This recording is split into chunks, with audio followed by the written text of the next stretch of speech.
Governors. Thank you. Let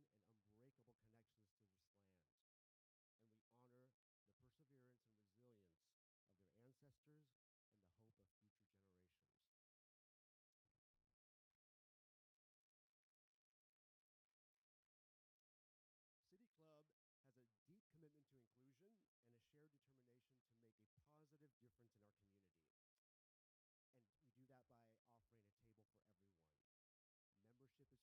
This is the territory of the Multnomah, Hathlamet, Clackamas, Tualatin, Kalapuya, Molalla, Wasco, Cowlitz, and many other indigenous peoples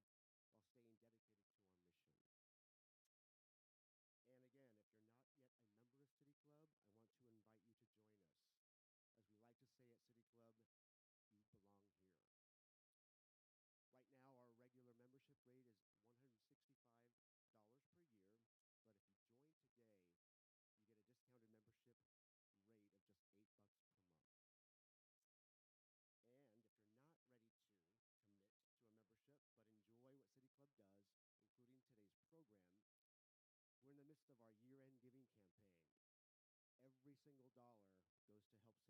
and unbreakable connections to this land, and we honor the perseverance and resilience of their ancestors and the hope of future generations. City Club has a deep commitment to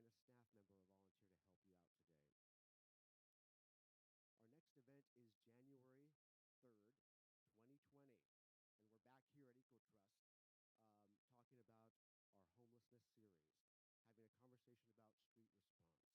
is open to all. To all of our members here today with us, thank you so much for helping us live these values as we continue to work toward a more equitable Oregon.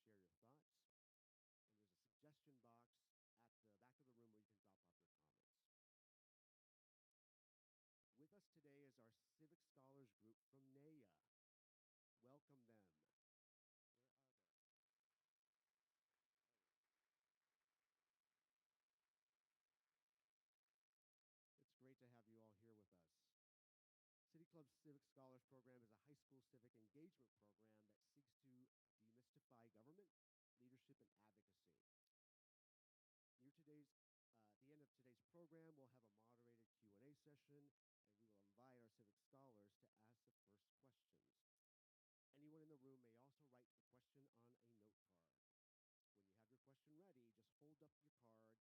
City Club staff will collect it during or before the Q&A.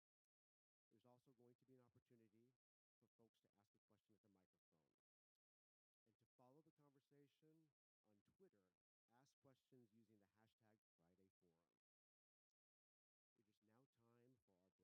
It is now time for our broadcast portion of today's program. Welcome to Friday Forum. My name is Juan Martinez. Thank you all for joining us here at the EcoTrust building in Northwest Portland, where thousands of people are joining us online, on the radio, and on TV. Live viewers are watching on KGW's website, Facebook feed, and news app. Our radio audience is listening via X-Ray FM stations 107.1 and 91.1 FM. TV viewers will be watching today's program on community media television. We are so incredibly grateful for the support of our media partners in bringing City Club forums to a broader community.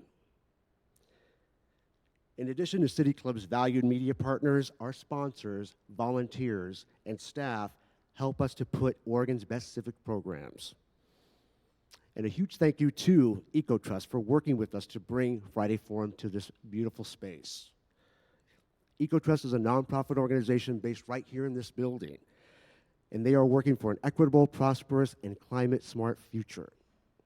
EcoTrust also believes in the power of convening people around great ideas. By hosting an event in this building, your dollars go to support their work to create environmental well-being, economic opportunity, and social equity in this place we call home. Thank you also to Yahala for providing today's wonderful and delicious food. Please join me in showing appreciation to everyone who made this event possible today.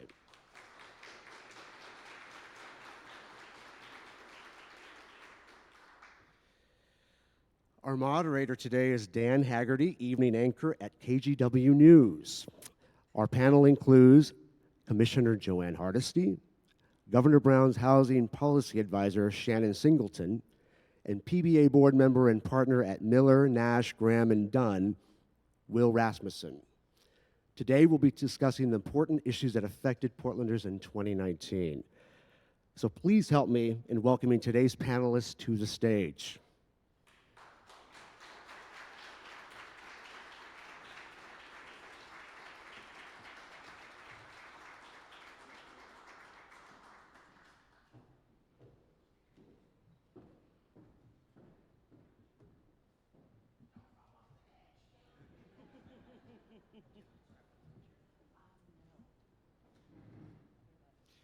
Good afternoon, everybody. Hi. Adjust this, I'm a little taller than Juan. Thank you to Juan Martinez and the City Club of Portland for having us. We're talking about the most important issues that faced the City of Portland in 2019, and we're going to do this in 45 minutes. So buckle up. This is going to be a lot of stuff in a short amount of time. I am thrilled to be here. Thank you so much. I do want to mention a little bit more about our panel here. Commissioner Joanne Hardesty, a Democrat, the first African-American woman to serve on Portland City Council, a Navy veteran, former state rep in Oregon, former radio host, former president of the Portland chapter of the NAACP, and she's not afraid to have an opinion on a tough topic. Have I forgotten anything? All right, I'm good. Shannon Singleton, she works for Governor Brown as the Housing Policy Advisor. She has one of the most important jobs, I think, in the state. At KGW every year, we do a poll. We ask the people of the city what they think the most important issue is to them, and every single year, it's homelessness. So one of her responsibilities of many is to make sure that people can find permanent housing, and she works with the state's response to housing and homelessness.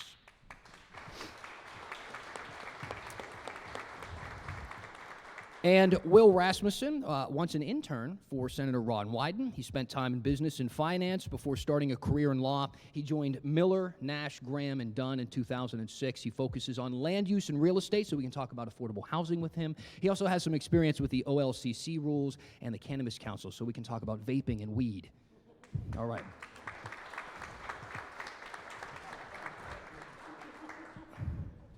Now, as we get started today, I do want to say that the questions might not land in all of your wheelhouses, but I would like you to, try to give us an answer because you are smart people and leaders in the community. So let's get started by first just briefly telling me, in your opinion, so we can all kind of get a sense of where we're starting from, what do you believe the most important issue of 2019 leading into 2020 is was and is right now for the city of Portland and its people?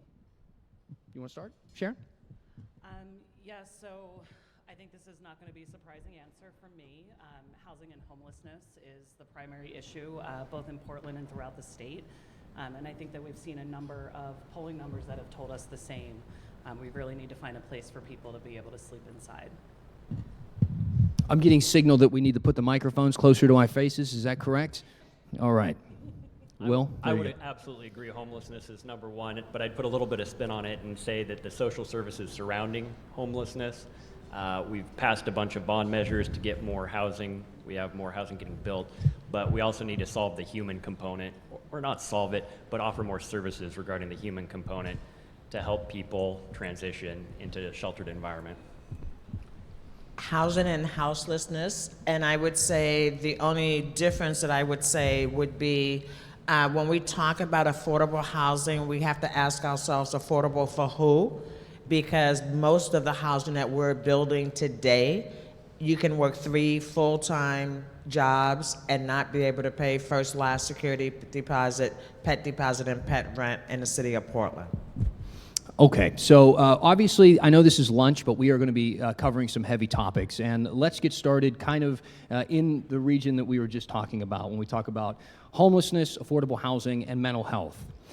So earlier this month, Portland police shot and killed a man. He was walking in the street waving a knife at passing cars.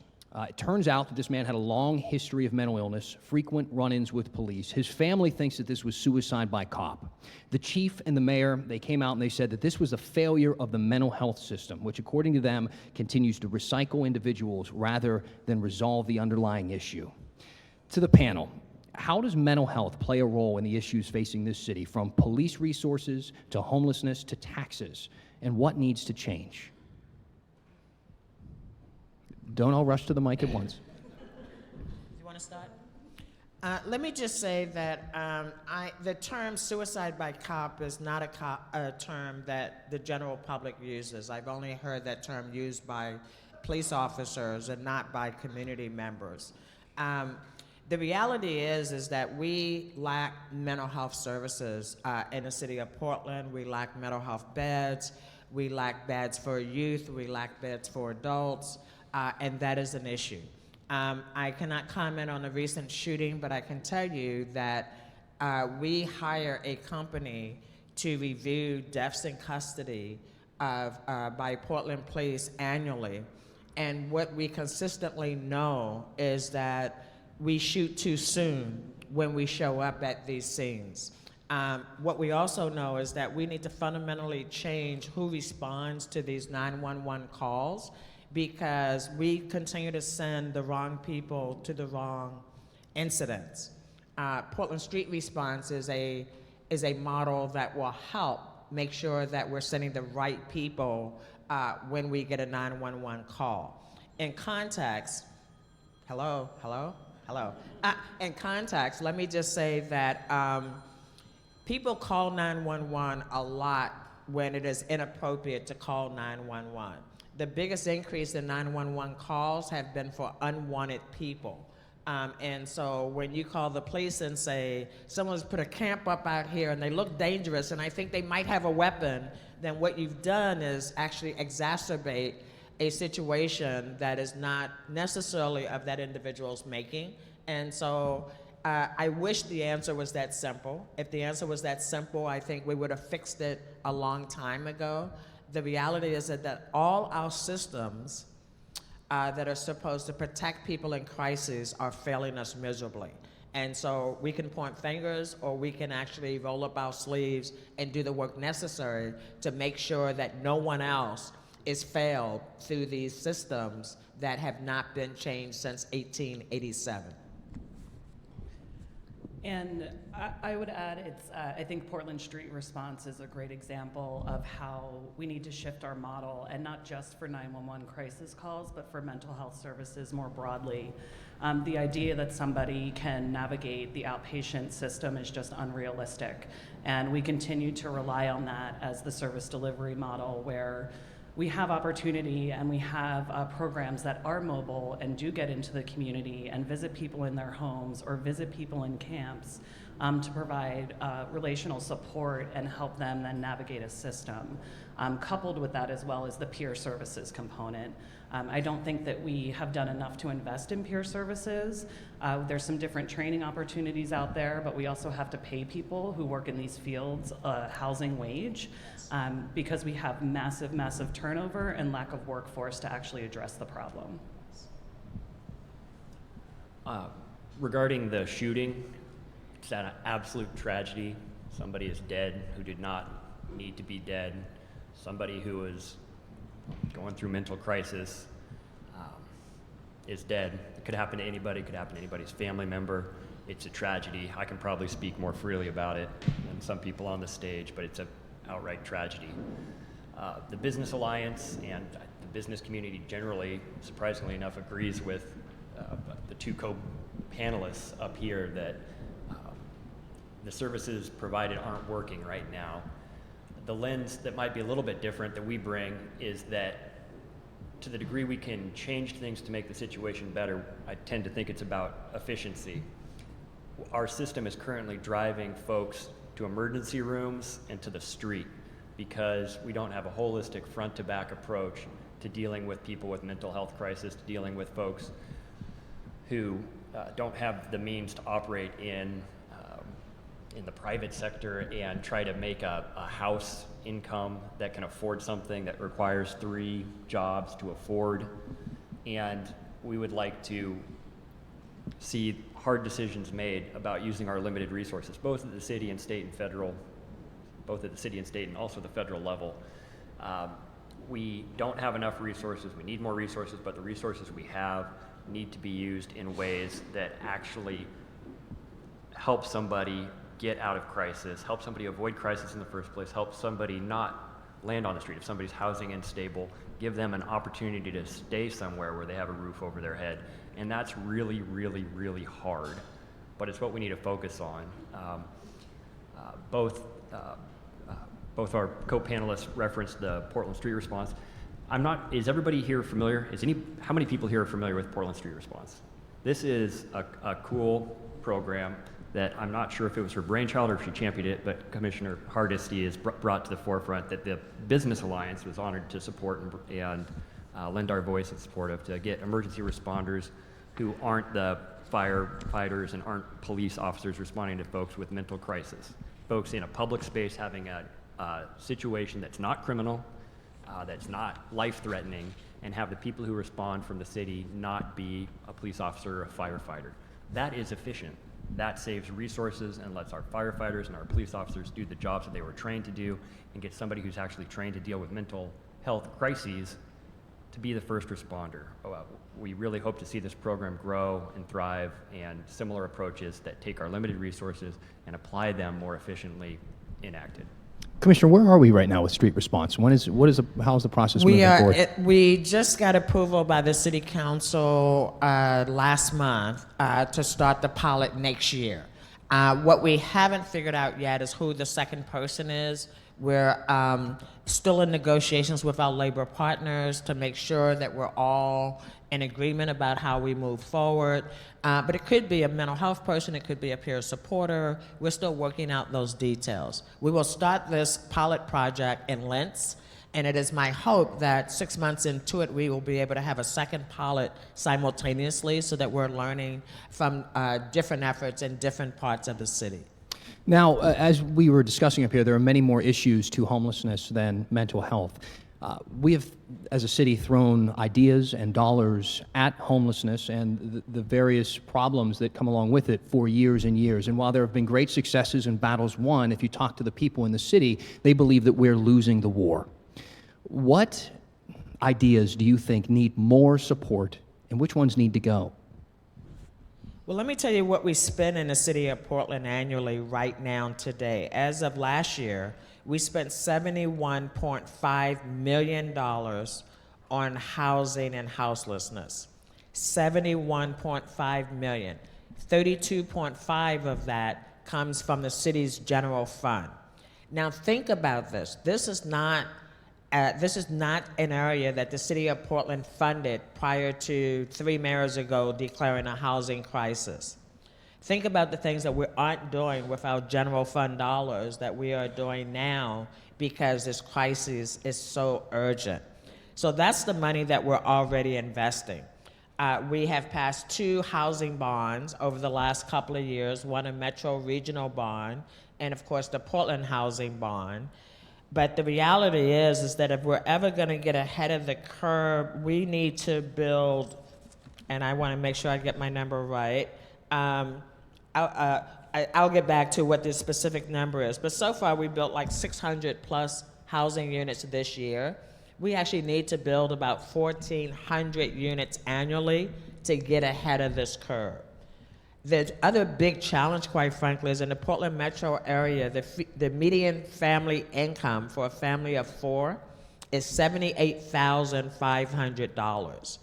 Most people who are working for a living, who are living on the edge, are not making $78,500. So when we talk about affordable housing, We say 80% of them at 5. What we mean is that if you don't have $72,800, you won't be eligible for this affordable housing unit. So we have allowed the language of affordability to be corrupted by folks who really don't care whether or not we're building housing that people can afford to live in. I think that there is the shifting of some conversations as well. The commissioner's right. We're not getting at the lowest income folks, and I think to put that in perspective, these are our teachers, these are folks on fixed incomes, these are social workers, people working full-time minimum wage, that we're just not building apartments that are for that lowest income bracket household. I would also say that we have to be willing to have a values conversation. It is shocking to me, it continues to be shocking to me that we're okay with people sleeping outside. And I would be really impressed if we could start saying that's not acceptable in our community. And we're gonna do everything that we can, that this is our top value and judgment and investment area, and really start thinking about housing as a human right. It is more expensive to keep people homeless than it is to house them and wrap services and supports around them. So even if you're not behind it because you believe it's a right, it's cheaper for the community to do this differently. I view this through my experience as a land use lawyer. I've had the pleasure for the last 10 years to represent a nonprofit that I think might be the best in the nation at co-locating housing, needed housing of different flavor, with social service, mental health services, healthcare, having a clinic in the housing. And I think there's a lot that can be learned from that about public-private partnerships, and the ability for various people in the community to work together to help address the problem.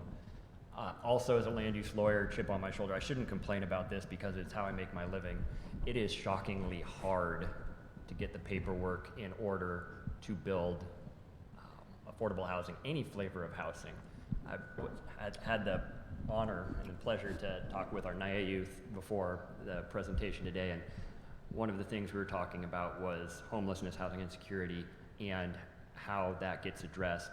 And in my space of getting something permitted and built, it is really, really hard. We declared a housing emergency, did you say 3 mayors ago? Yes. 3 mayors ago, a housing emergency was declared, but still, when somebody shows up on my doorstep and says, Will, I've got funding stacked up between private money, local money, and federal money that I think totals the amount necessary to build this housing. Let's go do it. What's it going to take? I have to tell them, tack on 25%, and if you're lucky, it might be 4 years from today that we open a door and put a roof over somebody's head. So I would love to see the consensus is formed around the housing crisis, and we've run polling on this. It is shocking how much this is the #1 issue in Portland. In the time I've been following polling, which is about 20 years, I've never seen one issue pop so much. The consensus is about 4 out of 5 people identify the #1 problem in our community is homelessness, housing, and how to provide services. And nonetheless, we haven't been able to get out of our way. So I would love to see this emergency reflected in clearing obstacles out of the way to build this flavor of development and put roofs over people's heads. Now, this battle to solve homelessness has frustrated the people of this city. It's frustrated the elected officials of this city for a long time. Mayor Ted Wheeler has often, I've heard him clap back at some protesters before, getting upset when people interrupt his speech. In fact, over this past year, he did just that. And then he was heard muttering to himself that he can't wait for his term to be over.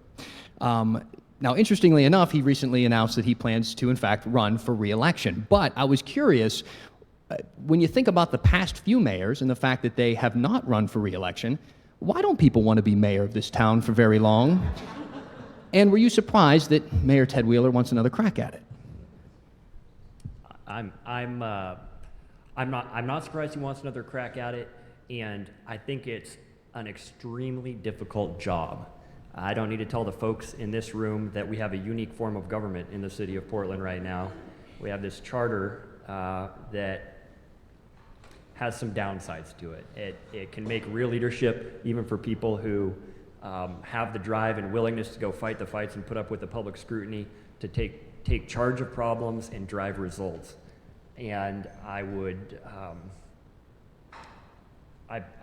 not be surprised if the city and the people in this city, not necessarily elected, but the people in the city, vote to change that system in a way that makes being the mayor maybe a little bit more feasible and a little less painful. But these are difficult times that we live in the nation and in the city. We've got real problems and limited ability to make decisions to impact real world change on those. So I guess to answer your question, I'm not surprised that he's signing up for more pain. I think the mayor has a really hard job, and I think that recent history has shown that. I'm very curious to hear what my co-panelists think about this. One moment, I do want to mention for our radio audience, this is the City Club of Portland's Friday Forum, coming to you from the EcoTrust building in Northwest Portland. I'm Dan Haggerty. With us today are Commissioner Joanne Hardesty, Governor Brown's Housing Policy Advisor, Shannon Singleton, and PBA board member and partner at Miller, Nash, Graham & Dunn, Will Rasmussen. Today we are discussing the most important issues that affected Portlanders in 2019. Should I move on, or do you guys want to take a crack at this one? You can move on. That's how I know it was a good question. Okay, so speaking of the mayor, no, I'm just kidding. But he did back climate activists in the headlines. We've seen marches all over the world, and this year the state tried to pass cap and trade. When they did this, all hell broke loose. The Republicans walked out. The governor threatened to arrest them. Some fled the state, literally. Others threatened law enforcement. It made national news, and then the entire bill got scrapped. No one that I have found out have changed their minds at all or their opinions on this issue, and we seem to be destined for round 2 in 2020. How does this legislation and the turmoil in Salem affect life and business in the city of Portland?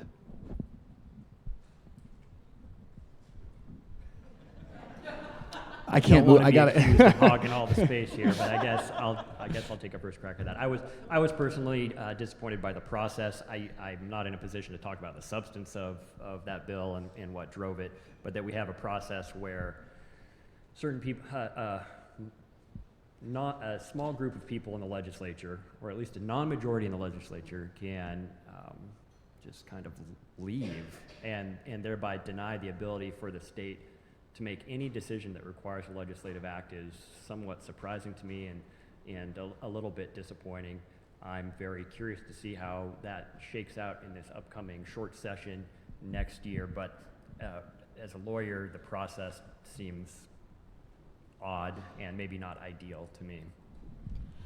Let me just say that I think we've been trying to pass a cap and trade bill in Salem for about 20 plus years, so it wasn't a surprise that once again we were unsuccessful in that effort. I'd rather think about the Portland Clean Energy Fund initiative, which was an initiative created by communities of color, led by communities of color, and passed overwhelmingly by 67% of voters on the same ballot that I was on. What this did was increase the business income tax by 1% on retail operations with $1 billion national sales and $500,000 sales in the city of Portland. What this will do is create a pool of resources that we anticipate now will be around $37 to $47 million annually to invest in climate mitigation and new clean, green job opportunities. And it will prioritize those who have been left out of our economic engine. I think we have a lot to be proud of in Portland because when we were trying to put this on the ballot in 2018, we were told we needed to wait until Salem got the cap and trade bill through. Of course, we ignored them and moved ahead anyway because, again, if you've been trying to do it for 20 years, there are some other issues around why that bill has not moved. And let me say, we have a supermajority of Democrats in the House and the Senate, so some of the things I saw come out of the last legislative session was extremely disappointing. We said we needed a supermajority to do real good, positive things, and unfortunately, not a lot of good, positive things came out of the last session, but I'm an optimist. I'm always hopeful that this will be the time that we will do good things and make those good things happen. Um, I would say I do actually think we had some great housing policy come out of the last session. Rather surprisingly, we had some pretty massive increases in rent assistance dollars that come into our local community, as well as dollars into development and supply, and specifically looking at permanent supportive housing. And both NEA and my former organization, Join, are a part of a cohort learning about permanent supportive housing that will come with lessons learned across different programs and agencies, but also dollars to develop new programs. Additionally, as a renter myself, I am very grateful for having some additional tenant protections. I think the work that Portland did has been really impactful, and having just been pushed out of my home and having to find a new rental, really having to dig into how this impacts people on the ground does feel really important. I think the cap on rent increases is still rather large, and it's a space to start where we're not just getting rent increases unabated. So we've seen some big developments and some ongoing issues in 2019 on some long-standing topics. And I wanted to play a little game right now called You're Wrong or Spot On. This is where I'm going to say a statement, and you tell me if you agree with it or not, and why or why not. Scooters are dangerous, they're not working, and council is taking too long to make a decision. Spot on. Objection, more than one statement. Fair, that's fair. If I had to, spot on. Yeah. I would go spot on as well. And why? Why do you think they're not working? Well, you may know we now are in our second pilot project with scooters. And, you know, we need a whole multitude of options for transportation, and scooters could be one part of it. But we do things like we say, okay, you have to be 18, you have to wear a helmet, and then we see people all over the city who aren't 18, who don't have helmets on, and there's no accountability for that. Right. We see dangerous scooter driving with 2 and 3 people on it. The positive side, however, is that this insanity is happening all over the city. So East Portland has not been left out of this opportunity. Okay, so I think we all are in agreement, at least on the panel here. So here's the next one. This is You're Wrong or Spot On. Portland will never have a baseball team. Spot on.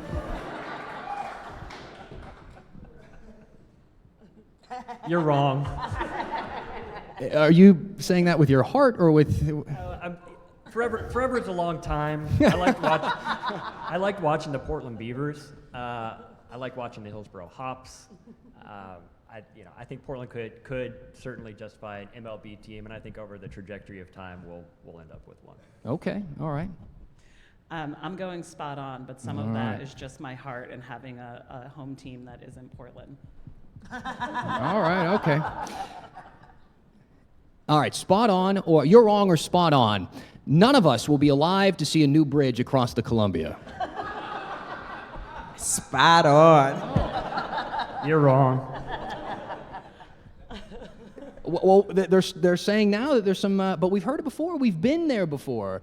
Do you know something I don't? I don't know anything you don't know. Okay, all right.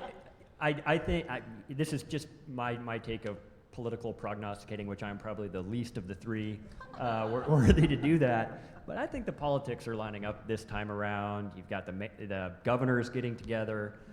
There isn't the odd situation in the Washington Senate that blew it up last time. Now, what that bridge looks like is a very difficult question, but I tend to think, if I had to, I would tend to think it's going to happen this time around. Now, this time around, does that mean all of our lifetimes? Maybe not, but we have some very young people here.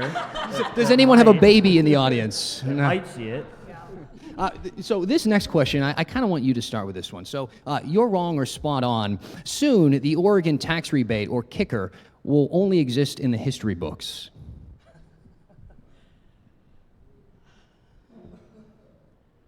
Spot on. Okay. Moving on. You're Wrong or Spot On. Donald Trump will win re-election. You are wrong. Oh gosh, you're wrong. I hope you're wrong. You're wrong. I'm going with the hope you're wrong as well, because I thought you would have been wrong in 2016 too. Speaking of the president, he has been very aggressive on trade negotiations. Oregon specifically has suffered because of the trade tension with China. How has this 2019 trade war changed business in the city and the state, especially in terms of agriculture? Great question, Dan. It's literally run some people out of business. There's hazelnut farmers, we're the largest hazelnut producing state in the union. We're also the largest pear producing state in the union, both of which are delicious. I would recommend you get some and send them to anybody outside of the state that might be on your holiday list. But decisions like that impact real Oregonians' daily lives. And it's not talked up much, but Oregon's I think the second most trade-dependent state in the union, depending on how you want to calculate it, which means when federal policy goes wonky and people can't move a pear across a political line, there's somebody who spent their life growing that pear and who might literally lose the farm as a result of it. It's really no laughing matter. At the Portland Business Alliance, we've formed a group called PANITA, which is focused solely on federal trade and federal policy regarding trade to try to get in front of this. And we've had a lot of success with our federal delegation getting understanding on this issue. I want to particularly call out Bonamici and Blumenauer for leading in this charge. And it's something that really disproportionately impacts Oregonians when federal trade policy leaves the rails. And what that looks like is we had a financial forecast given yesterday that says the city of Portland, with a $6 billion annual budget, will have new ongoing revenue of $100,000 next year. So statistically, that's like zero growth. And that's a huge warning, because that means that the city of Portland is not going to have any new money to operate with. The biggest flexible dollars that we have are with the business income tax. And when businesses are not expanding and not adding payroll, then that means that the money that the city of Portland is able to collect has been diminished. So we will feel that immediately because of how our structure and financing is at the city of Portland. Speaking of agriculture in Oregon, we have to talk about marijuana. Now, we could spend an entire forum doing that, but I want to talk specifically about vaping. The U.S. Attorney for Oregon, Billy Williams, told me that we just don't have the resources to keep the industry in line. We have desperate growers with huge surpluses of marijuana crop and a saturated market. The OLCC can't adequately police the farms or the shops because they're overworked and understaffed. Marijuana vaping is a major contributor to the vaping crisis, in some cases being blamed for deaths. And this week, according to the New York Times, while teen drinking, cigarette use, and hard drug use are all down statistically, marijuana vaping has skyrocketed. Are we headed in the right direction with weed in Oregon? Are we still on the spot on thing? if we are, I guess I'd have to say spot on, although the state policy definitely needs some modification. Anytime you legalize something that's been illegal for decades, it's going to be the Wild West for a little while. And there's going to be learning on the side of the businesses and the entrepreneurs in this space, and there's going to be learning on the side of the state and the regulators. And I personally think OLCC has been a little understaffed on this. I think that getting a new revenue stream, maybe for the agency that's been tasked with regulating this new industry, would be appropriate. I think the industry would be glad to pay some new fees in this space. On the vaping issue, we can't have a system where people die all the time. We talked about this a moment ago. And people dying from vaping is absolutely unacceptable. The black market in that space has, I think, contributed to that and enabled that. The governor, I saw, put out executive order in this space, and that was promptly furthered by OLCC action, but then the courts tossed it out. You hate to see that. We need to get in front of this. And when crises like this happen, We need to be able to respond quickly and with science and fact. And I think we're starting to get some headway on the science and fact on this with the vitamin E research that's coming out and where the deaths are coming from. So generally, I think the state was wise to legalize and regulate. I think we need to modify how we're regulating, and I think there's going to be a discussion in this 2020 session and at OLCC about how to do it better. To elaborate on the vitamin E, it's an acetate that's added to the oil that is burned in the vaping device that is a thickening agent, and they've determined that that sticks to the inside of people's lungs and can give them a form of lung illness or disease. I was going to say that it is illegal for people under the age of 18 to smoke. So let's start there. That is the current law. And so if we have retailers that are selling tobacco products to people, tobacco or marijuana products to people who are under 18, they should be held accountable for that. I dispel the myth that the DOJ doesn't have enough resources to actually monitor and come down hard on retail operations who are selling to underage individuals. That's almost laughable. I would also say that the amount of money that OLCC gets from marijuana tax, they could not tell me that they don't have the resources to actually do a more effective job. It is insane how much money in taxes marijuana pays into the state coffers. And so it's pretty appalling to tell people that we don't have the resources. If they're not the right people, maybe we need another oversight agency, and it's not OLCC. So they wanted to be the ones that were in charge of marijuana, and now they are, and they should not be shifting blame to other people when in fact a product that they're responsible for is getting into underage hands. But let me also be clear. I am really frustrated that this state continues to try to monitor adults' behavior. When we have legal products on the market that adults are able to use, I don't need other adults telling me whether or not it's appropriate for me to use it at any given time. I saw an effort happening in Multnomah County to ban menthol cigarettes because they have a negative impact on people of color communities. I mean, you know, we can't be everybody's big brother, but we can put laws in place and hold people accountable for the laws that we have.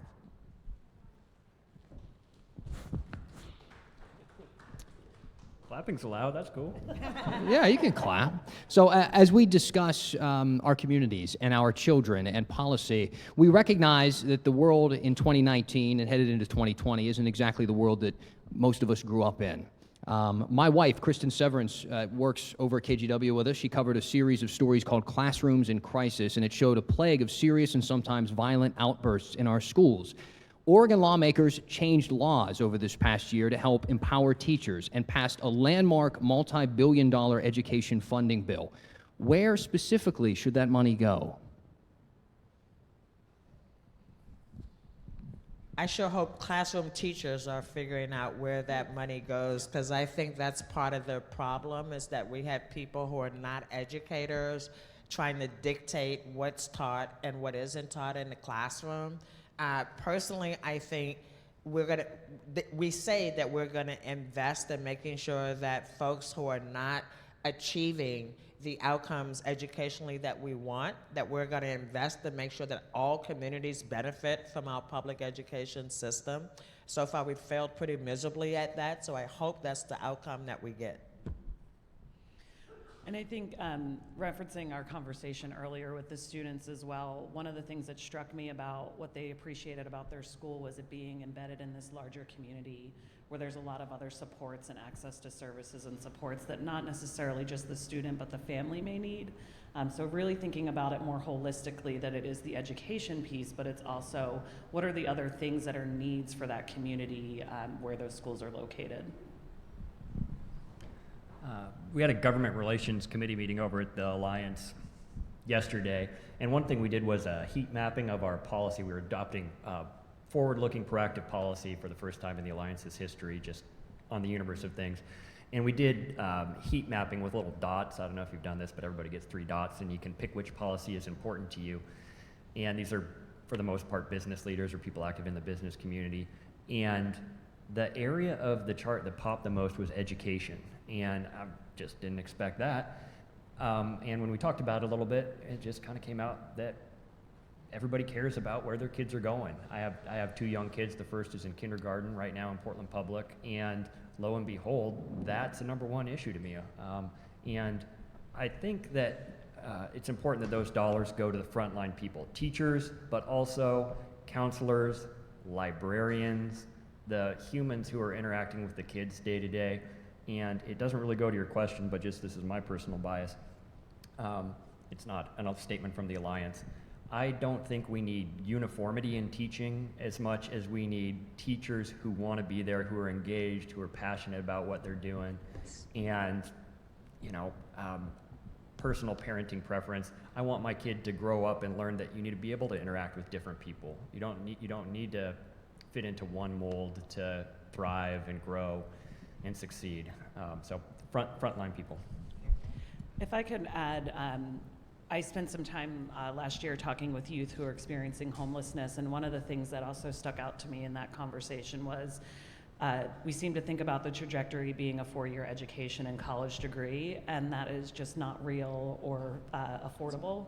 And so really, again, thinking about what are the youth telling us that are the options that would work best for them to keep moving forward in their life post elementary school. Can you elaborate a bit on the importance of focusing on homeless youth simply because of the cycle that it involves them in and how it's so difficult for them to escape it when they start so young in a life of homelessness? Yeah, so I think there's 2 pieces. One is the folks who we know who are actually sleeping outside or in shelters or in some of our youth programs and finding that stability. But there's also the population of families who children are forced to change school repeatedly throughout the year because of housing insecurity, where they may double up with somebody, they may have moments of time where they have an apartment, they may be sleeping in a car. And what we know is that continual change and shift in their learning environment has a direct impact on their long-term stability and success.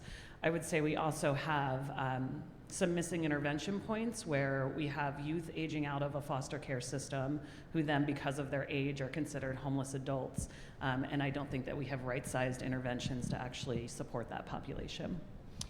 Okay, I'd like to move on now to something that I'm still wrapping my head around, and that is the Scoreboard App. Are you familiar with this? This is a sports betting app that is run by the state of Oregon, where you can bet on everything from football games to darts to events like cricket in other countries, and you can do it with a credit card on your cell phone from your couch or wherever else you are on your cell phone.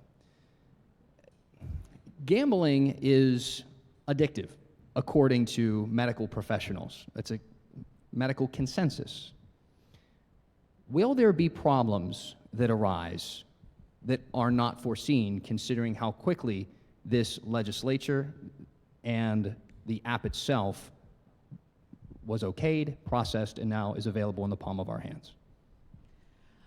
I mean, I think it's important to remember we've had some sort of system of gambling for quite some time. When I was doing mental health therapy and gambling addiction treatment, we actually used to tell people, you've already paid for this. It's free because you've already paid for it because of the lottery and how you're investing in this treatment already that you didn't even know you were. So it's expanded what already existed in the state.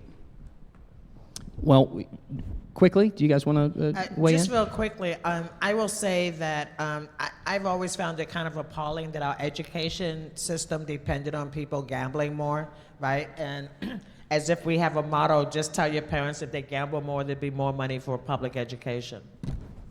I like fantasy sports. I went on to check it out to see what the maximum bet it would allow, and it would have let me do a $250,000 bet. On a credit card. So bookies used to break your legs. They'll just take your house. All right.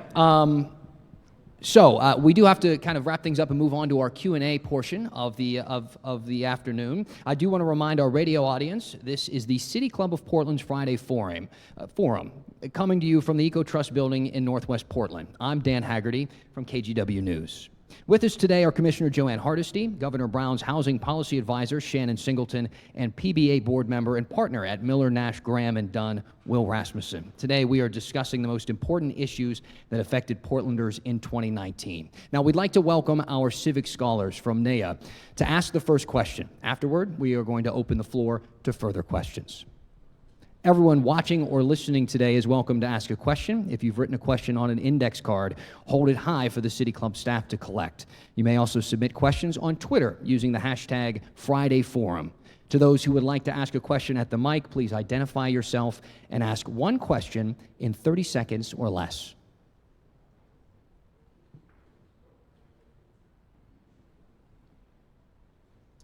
Are the civic scholars from NEA prepared? I think they're drawing straws. We're going to find out who gets the short one here. I think I see a brave soul coming. Who's the brave one? There you go.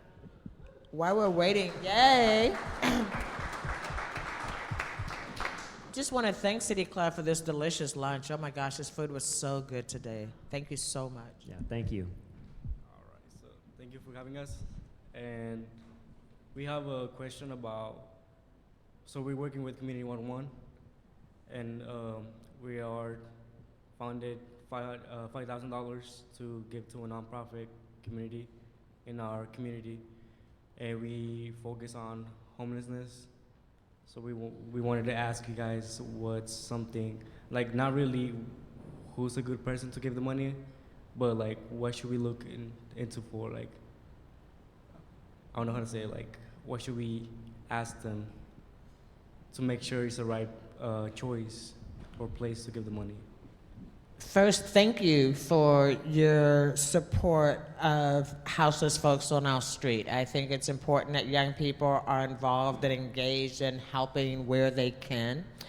My question would be, is the organization that you're contemplating giving money to, do they have a direct relationship with the folks on the street? Are they out in communication with them? Are they out giving supplies, right?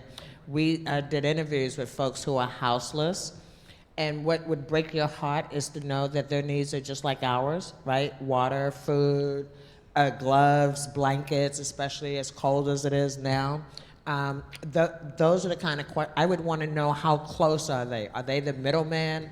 Are they some fat cat that's just trying to look good and say, yeah, you know, give me the money and we'll take care of it? That would be how I would make the decision. Thank you for being brave. I mentioned I have two daughters. If one of them was brave enough to stand up in front of a group like this with a TV audience and ask a question like that, I would be really, really proud. So thank you for your courage. I would agree with what Commissioner Hardesty said. People who are on the front lines dealing with the immediate need, organizations like Join that are literally walking out into the places where folks who are houseless are living and showing that they're people who care. You know, that's something we hear about occasionally, is they just want somebody who views me as a human being and who cares and is able to provide for an immediate need, like what's going to happen tonight type of need.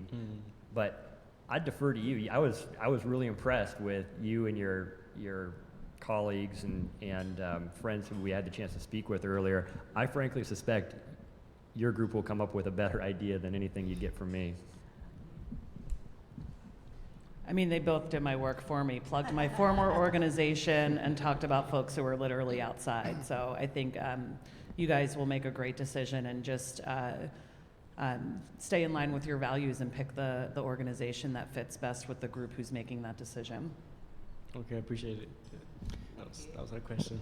We're going to open the floor now to other questions. If anybody from the crowd or the audience would like to ask one, please step up to the mic. Please remember to state your name. Good afternoon. I'm Diane Lind, City Club member. Thank you all for your involvement in this discussion here today. My job is to ask you all what role home ownership plays in the housing continuum and how important it is to give families of color a chance to own their home at even the lower income levels.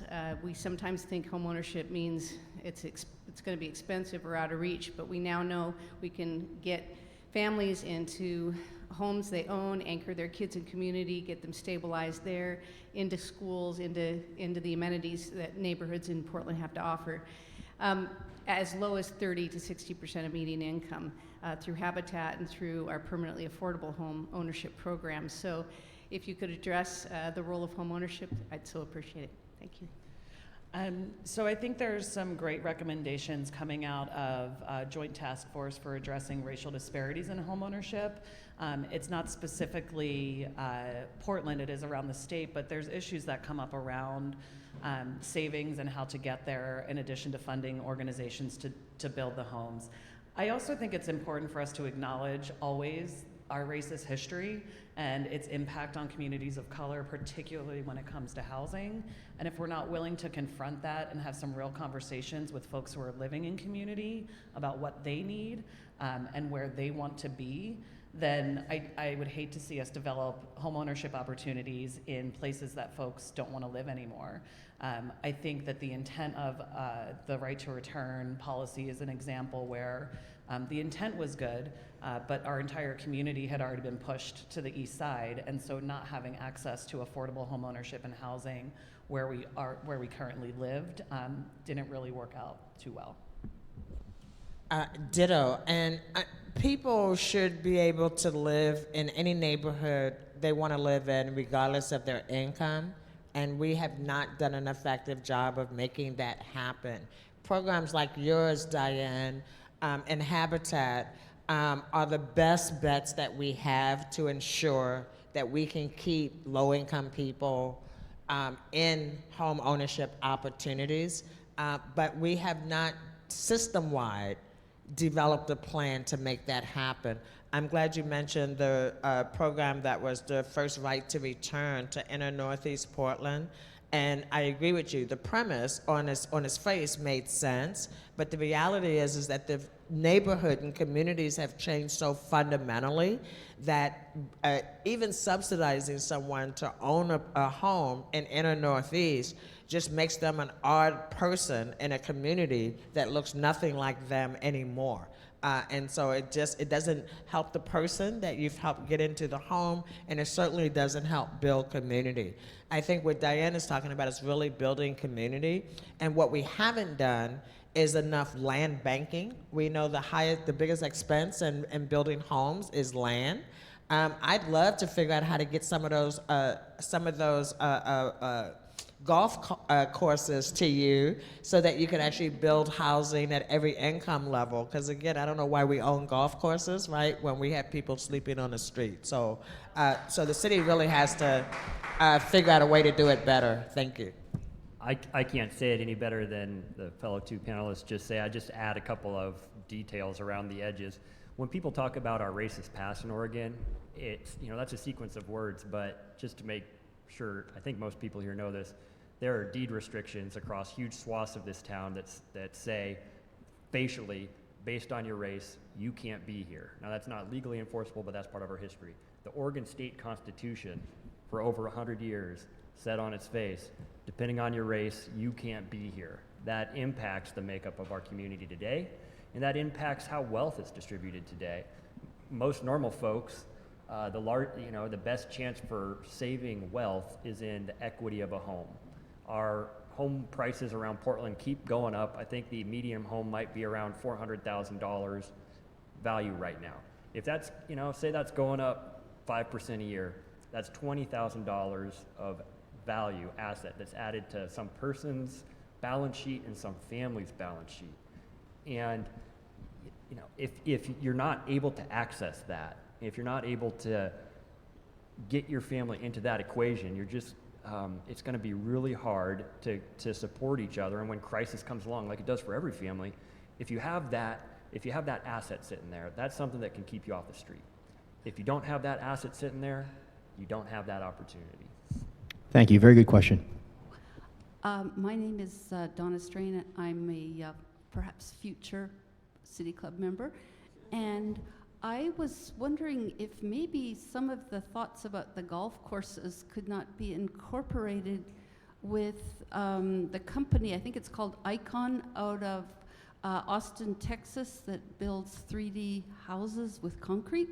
They've been building villages in Mexico and in, I think it's Guatemala, and are hopefully doing some more stateside. They can build a house within 24 hours using concrete and costs roughly $10,000. So I'm just wondering if maybe there's some will to build some on the golf courses. I don't know. If I was the Parks Commissioner, that would be an easy question. But since I'm not, nor am I the Housing Commissioner, I would strongly encourage you to talk to the mayor, who is the Housing Commissioner in the city of Portland. Quite frankly, it is my view that we need as many ideas as possible, right? No one thing is going to fix the crises we're in.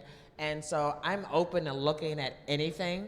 But as I've learned, if you're going to do anything at the city of Portland, it takes 3 votes, especially when you don't have the portfolio that you're trying to change. I think I do just want to highlight, well, one, golf courses I don't get to control either, but I'm allergic to grass and I don't golf, so I don't need them. But the 3D printed homes are a really interesting model, and I do think everything's on the table on how do we drive down the cost of housing. Thank you. Will, do you want to weigh in? I've monopolized enough time. Go ahead. I just wanted to know, when would we prioritize financial literacy and education to use that as a tool to manage the homelessness, houseless crisis, and also within education? Because when you speak of homeless youth, what are we teaching them to keep them or be preventative with that? I think you're absolutely the financial literacy piece. I think that the model that I've seen work best in my work, both in running a women's shelter and with Join, was we don't all have to do everything as each agency, and how do we partner in a way to really bring that information to folks where they currently are instead of asking them to travel across the entire city to access it. We spoke earlier with the students and said exactly that. I didn't go live in an apartment by myself at 18 and just be told, go figure out how to pay all your bills and run your finances and run a home, and that is the intervention that we have for housing for homeless youth misses the mark. And that education piece on how to do that is missing. And I'd love to see people partner more with the providers in the community where youth already feel safe and are showing up, that the services come to them there as opposed to asking the youth to come to those services. It's interesting you asked that question, because just last month there was a presentation at City Council around financial literacy. And we were asking the question, so, okay, what are you asking of the City Council? The people who provided the report was a coalition of community organizations who do financial literacy. I think that that's one piece, but I think that's a very small piece of our housing crisis. I think it would be a misstatement to say because people don't know how to manage their money, that's why we have so many people living on the street. Because the reality is that we used to have safety nets, right? And so if one bad thing happened, it didn't totally destroy your life, right? Whereas today, when life happens, all of a sudden, there's not just this, you're just like, you're all the way down at the end, right? Whereas before, you could like skate for a few months. Yes, we need financial literacy. Yes, it should happen as young as possible. We also need to do it for seniors as well. But I would not say that financial literacy, the lack of financial literacy is the driving force behind our housing crisis. Sure, why not? So it goes beyond just financial literacy, and I would agree with you, Joanne. It's also a part of holistically looking at each individual's life and giving that financial education piece so they know what to do when they're up or they're down, and navigating the systems that we have in place that they can learn how to prioritize, how to manage and live a life. I was a homeless youth, and so that's why I'm speaking about this, and if I didn't have that financial education and that literacy, I would still be a homeless person, but that's just my particular story, so. Thank you. No, I appreciate that. And financial literacy training would be helpful for anybody across the board.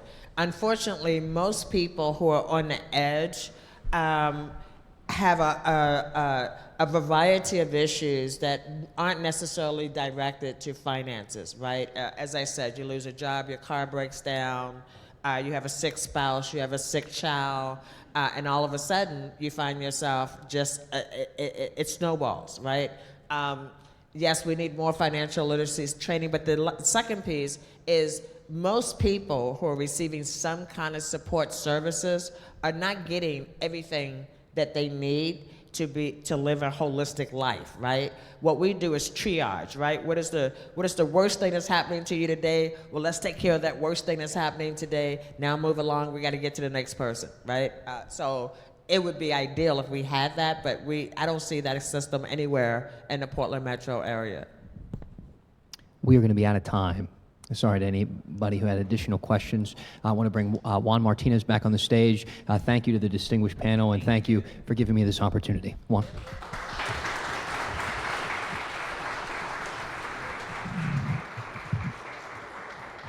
So yes, our time is up, but we do encourage you all to continue this conversation in your community and online. Please follow City Club at PDX City Club on Instagram, Twitter, and Facebook. We're so grateful to everyone who made today's forum possible. Thank you to Dan Haggerty, Commissioner Hardesty, Shannon Singleton, and Will Rasmussen. We are adjourned, and we'll see you all next year.